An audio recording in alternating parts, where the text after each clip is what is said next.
Bonjour à tous, vous êtes sur la chaîne de Guillaume Sérieux. Alors pourquoi Guillaume? Parce que je m'appelle Guillaume. Et pourquoi Sérieux? Parce que je suis sérieux. Aujourd'hui, nous allons aborder un thème... en fait, on va pas faire un petit peu comme d'habitude, je veux pas vous expliquer quelque chose.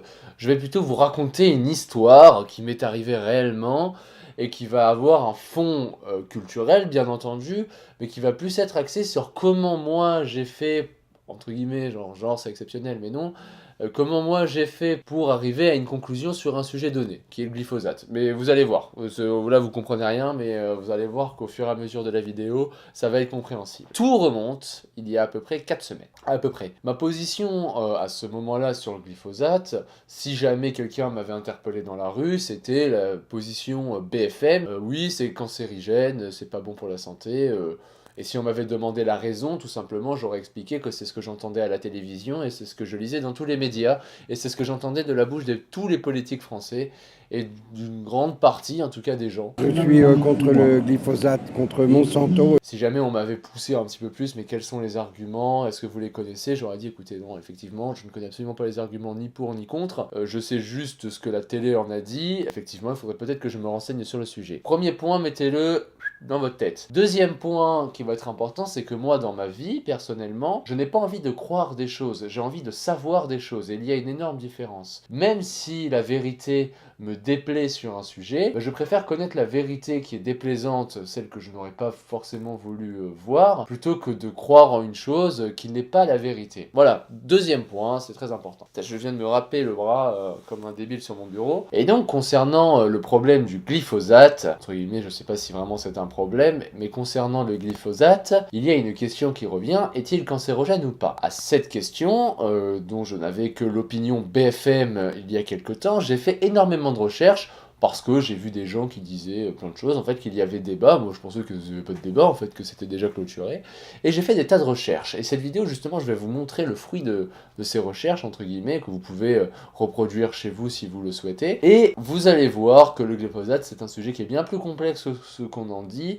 Je vais pas vous spoiler, mais restez bien jusqu'à la fin, vous allez voir que c'est fort fameux. Fort fameux, je vous dis. Un truc que je vais clarifier également avant, parce que ça va être utile pour la suite, c'est la notion d'opinion et factuel. Alors je vais vous expliquer, par exemple, si jamais je dis, voilà, là j'ai un stylo que je viens de trouver sur mon bureau, donc ce stylo, si je le lâche, vous avez pu remarquer donc qu'il tombe vers le sol. Ce phénomène est complètement expliqué scientifiquement par des modèles, par des tas de choses qui le décrivent très bien. Je pense que tout le monde est au courant de ces modèles, j'ai pas besoin de revenir là-dessus. Mais ce que je souhaite expliquer, c'est que en fait, je peux pas avoir l'avis inverse à ce modèle, puisque c'est du factuel, ça relève du factuel, c'est démontré ainsi comme je viens de le dire. Je peux pas être d'avis à ce que si je lâche ce stylo, il va tomber vers le ciel. Ça n'a pas de sens que d'avoir cet avis-là. Je tiens à le clarifier. Le factuel, on peut pas avoir un avis différent de ce que décrit le factuel. Je sais que là, pour cet exemple du stylo, ça tombe sous le sens de tout le monde, mais pourtant, sur certains sujets qui sont démontrés factuellement, il y a des gens qui me disent « Ah, mais moi, c'est pas mon avis, donc... » Que la Terre est plate. Que la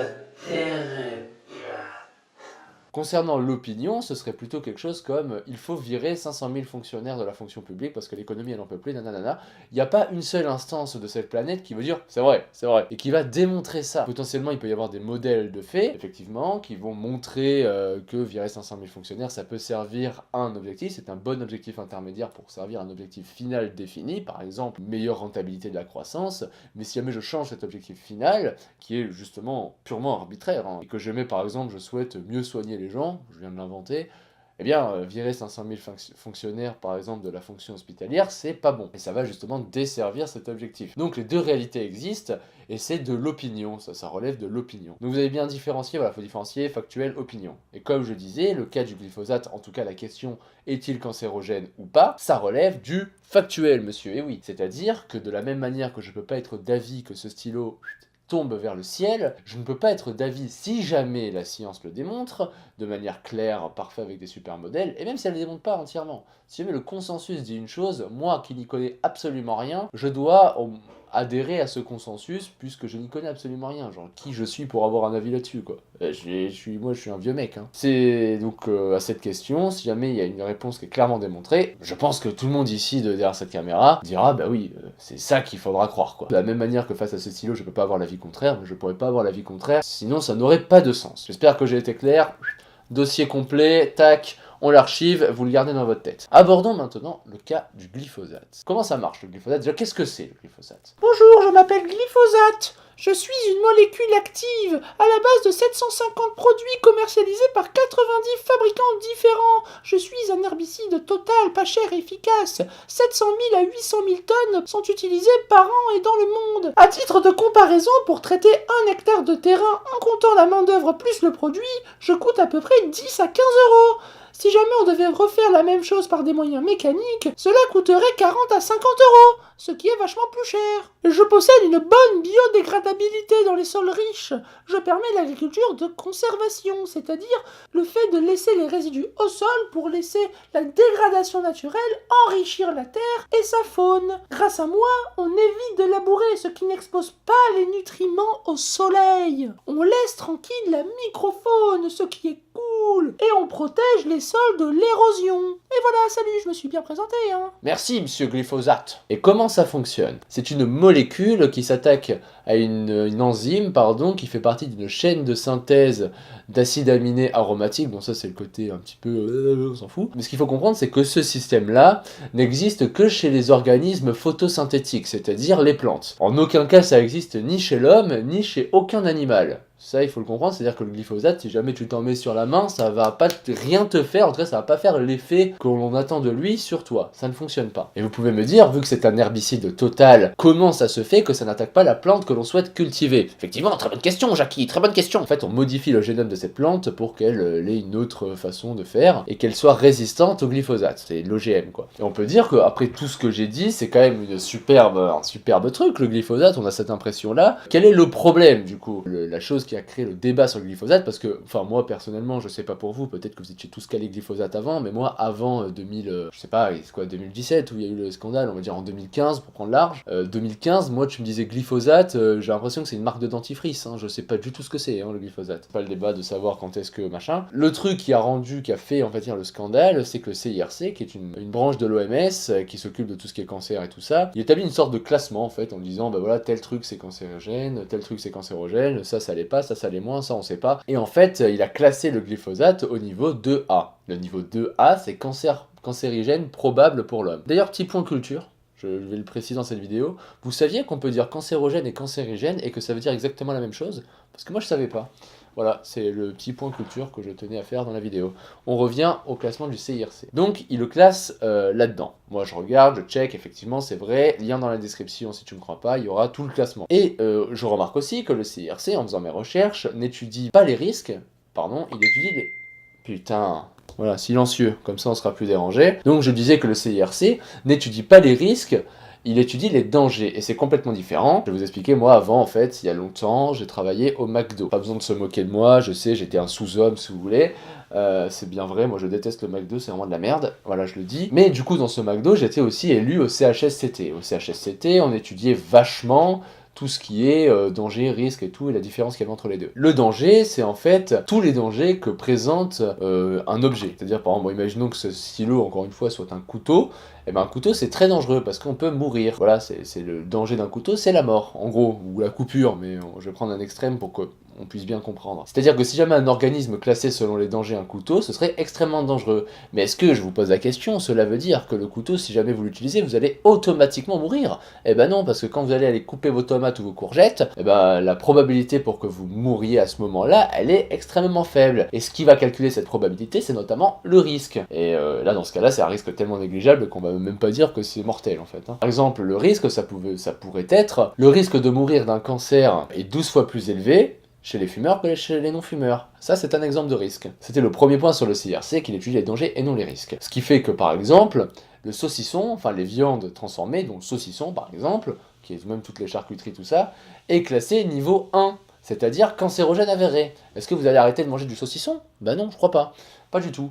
Mais pourtant aussi, on peut même se dire une chose, c'est que peut-être que vous mangez déjà du saucisson, et pourtant vous n'avez pas le cancer. Parce que le CIRC ne va pas prendre en compte les doses, puisqu'il va dire cet aliment est cancérogène, mais peut-être qu'il est cancérogène à partir d'une certaine dose, et qu'avant, en fait, il ne l'est pas du tout. Parce que c'est pas son rôle, hein, c'est pas que c'est des branquignoles, hein, c'est juste pas son rôle, en fait.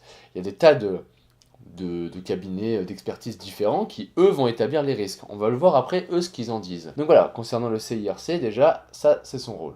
Maintenant, il y a beaucoup de militants anti-glyphosate qui mobilisent très souvent cet argument. Je trouve que la condition à laquelle on peut mobiliser cet argument, c'est le suivant. Le CRC estime que le glyphosate est cancérogène, ok. On ne souhaite pas manger des choses qui sont cancérogènes, il faut donc interdire le glyphosate, de manière politique. Effectivement, ça se tient. Le problème, c'est que si jamais on souhaite être cohérent, il va falloir dire également, le CIRC estime que le saucisson est cancérogène, on ne souhaite pas manger de choses cancérogènes, il faut interdire le saucisson. C'est pour ça que je trouve limite le fait d'employer cet argument. Maintenant, je vous ai parlé de cabinets d'expertise différents qui regardent et qui expertisent justement le glyphosate. Ce que l'on va faire, c'est que le CRC, c'est un de ces organismes, on va regarder tous les autres ce qu'ils en disent du glyphosate. Agence allemande de sécurité sanitaire. Le poids des preuves suggère qu'il n'y a pas de risque cancérogène lié aux usages prévus de l'herbicide. Autorité de protection de l'environnement de Nouvelle-Zélande. Il est conclu que le poids global de la preuve indique que le glyphosate n'est pas cancérogène.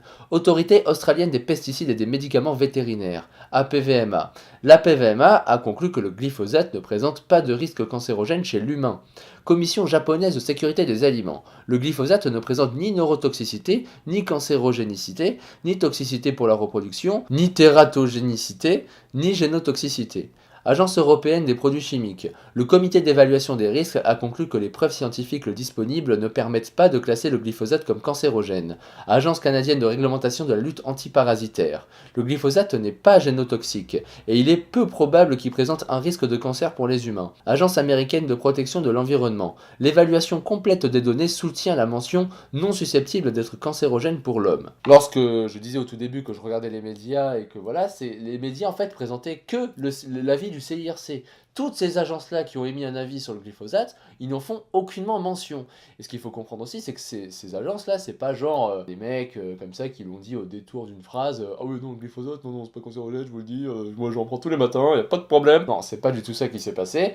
Ils s'appuient sur l'intégralité des revues scientifiques qui est disponible sur le glyphosate. Et ce qu'il faut dire, c'est qu'il y en a réellement un paquet. C'est un des produits les plus documentés scientifiquement. Hein. Encore une fois, il n'y a pas 3 études issues de Monsanto, comme j'entends souvent. Non, il y a vraiment des milliers d'études. Hein. On parle de milliers d'études. Donc truquer 2 études, c'est possible. Truquer des milliers d'études, c'est quand même dur. Qui viennent du monde entier en plus. C'est quand même complexe. Voilà, c'est pas des guignols, quoi. C'est ça que je souhaite dire. Moi, ce que je vous propose, c'est de mettre en place une étude. Alors en réalité, je vais prendre une étude déjà existante. Une étude qui est quand même béton, c'est le moins qu'on puisse dire. Mais je vais vous présenter le protocole tel qu'on pourrait le réfléchir si jamais on la mettait en place et qu'on avait de l'argent illimité comme sur GTA. L'étude sera la suivante. Ce qu'il faut comprendre, c'est comme le saucisson, je l'ai dit tout à l'heure, il y a une question de dose dans le glyphosate. Le glyphosate, si jamais c'est cancérogène, c'est pas, voilà, tu manges tes petits chocs à pic, là, le matin, et oh merde, il y a du glyphosate, je suis le cancer, merde, ma vie, elle est foutue. Non, c'est pas ça. C'est sur vraiment beaucoup d'années, c'est une exposition régulière, c'est pas parce que tu en prendras une fois que tu vas avoir le cancer. Il faut le prendre en compte dans l'étude. Donc je vous propose, moi, déjà, de prendre des agriculteurs, puisque ce sont ceux qui sont le plus exposés au glyphosate. Nous allons constituer 5 groupes. Un groupe dit témoin, c'est un groupe où il n'y aura pas de glyphosate, ils n'utilisent pas le glyphosate, ils n'en mangent pas, ils n'en touchent pas, ils sont loin du glyphosate, voilà, ils sont là, le glyphosate il est là-bas, minimum. Et on va constituer 4 autres groupes avec des fréquences d'exposition différentes. Le premier groupe, il est en contact vite fait avec du glyphosate, le deuxième un peu plus, troisième un peu plus, quatrième un peu plus. Sachant que le quatrième, voilà, il est bien en contact avec du glyphosate, il est en contact très régulièrement avec le glyphosate, et le premier, beaucoup plus rarement. Il faut une durée de temps longue, donc on va prendre une durée de 20 ans. 20 ans, c'est beaucoup. 20 ans, c'est énorme, c'est mon âge quasiment. Et ensuite, ce qu'on va faire, on va prendre beaucoup d'agriculteurs. Il faut un panel énorme. Donc on va prendre 54 000 agriculteurs, ce qui est géant, c'est géant, que l'on va classer dans ces groupes. Chose importante, il faut que ce soit des groupes socio-économiques similaires. Je vais vous expliquer pourquoi, parce qu'imaginons qu'il y ait un groupe qui développe des cancers et l'autre non, et que le groupe qui développe des cancers, je sais pas moi, c'est que des pauvres, et que l'autre c'est que des riches. En fait, on pourrait se dire que ces cancers ne sont pas dus au glyphosate, mais à des variables annexes, comme par exemple la pauvreté, qui fait que par exemple ce groupe-là se soigne moins bien, dort moins bien, vit dans des lieux plus pollués, je sais pas, j'invente, pour faire simple là que je dis ça. Donc il faut des groupes socio-économiques pareil, similaire. Ce que je souhaite dire, c'est que si jamais le glyphosate a une incidence sur le nombre de cancers, on devrait remarquer un seuil significatif de cancers dans le groupe 5. Et peut-être dans le groupe 4, 3, 2, et peut-être comme il y a une certaine exposition, peut-être que le groupe 1 sera épargné malgré une faible exposition au glyphosate. Et le groupe 0, on peut en être sûr, sera complètement épargné. Complètement épargné. Je pense, je vous vois pas là à travers l'écran, je ne vois pas vos réponses, mais dites-moi en commentaire. Franchement, cette étude-là, si jamais le glyphosate, je me répète, est cancérogène, on va le voir de suite. On va le voir de suite, vous êtes d'accord? Bon, eh ben, ça tombe bien parce que cette étude a été menée. Et cette étude n'a pas montré de seuil significatif du nombre de cancers chez le groupe 5 que dans le groupe 1. D'ailleurs, fait drôle, même si c'est pas du tout drôle, le groupe 1 est un petit peu au-dessus que les autres groupes. Mais cette variable statistique, on peut rien en tirer. C'est juste une variable statistique qui est trop infime pour dire que le glyphosate a une quelconque incidence là-dedans. Parce que ce qu'on peut se dire, c'est que l'effet inverse ça existe peut-être aussi. Le glyphosate peut-être qui réduit les cancers. Voilà où j'en suis maintenant. Alors je suis passé d'une position un petit peu regarde BFM, oui effectivement c'est toxique, les hommes politiques le disent et tout, et à une position que non. En fait, pour l'instant, je dis pas que c'est pas toxique. Peut-être que ça l'est. Mais en tout cas, si ça l'est, ça a passé quand même beaucoup de barrières. Parce que là, je vous ai présenté une étude. Mais le glyphosate, il y en a des milliers d'études de ce style-là. Alors ça, c'est l'étude la plus béton que je vous ai présentée, mais des études, il y en a vraiment des milliers. À vous de les regarder. Tous les rapports que j'ai dit sont publics. Comment ils sont arrivés à ces conclusions, c'est public. Vous pouvez tout lire. Bon, c'est un rapport de 300 pages en anglais, avec des termes super compliqués. Si jamais ça vous tente, vous pouvez y aller. Mais moi, qui cherche à avoir comme connaissance seulement la vérité, je ne peux pas dire que le glyphosate est toxique. Pour l'instant, je ne peux dire que c'est pas cancérogène. Il n'y a rien qui me fait dire que c'est cancérogène. Bon, voilà, c'était mon petit épisode, je raconte des histoires storytime et tout. Tu peux t'abonner, tu peux liker, tu peux partager si ça t'a plu, dans la mesure du possible, parce que je sais pas si ça intéresse beaucoup de gens, des épisodes sur le glyphosate. Voilà, et moi je vous dis à la prochaine pour un prochain épisode. Tchuss.